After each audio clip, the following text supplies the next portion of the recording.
میں میرا موقف ہے، میں نے پیش کیا ہے کہ پارلیمنٹ نے قانون پاس کر دیا ہے اور پریزیڈنٹ کے پاس چلا گیا تھا، تو آفیشل سیکرٹ ایکٹ اور جو آرمی ایکٹ ہے اس پر پریزیڈنٹ نے دستخط نہیں کیے ڈیو ٹائم میں، تو وہ قانون بن گیا ہے۔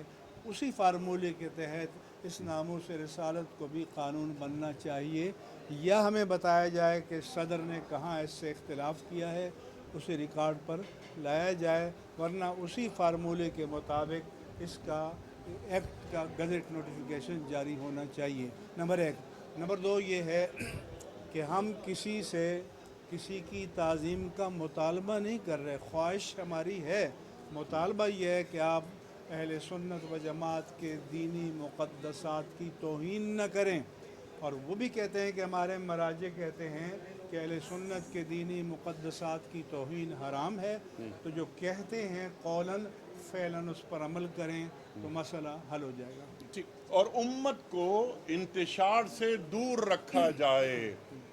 اگر کوئی علمی فکری اختلاف ہے وہ گھر تک رکھا جائے، پبلک میں یا ممبر پر بیان نہیں کیا جائے۔ کوئی بھی عمل ایسا نہ ہو کہ جس سے امت میں تفریق پیدا ہوتی ہو یا انتشار ہوتا ہو۔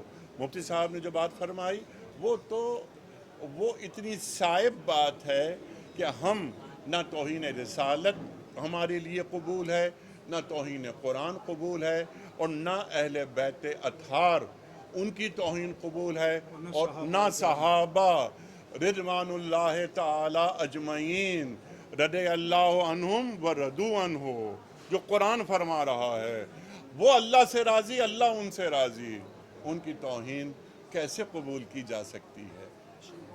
آپ کا بہت شکریہ۔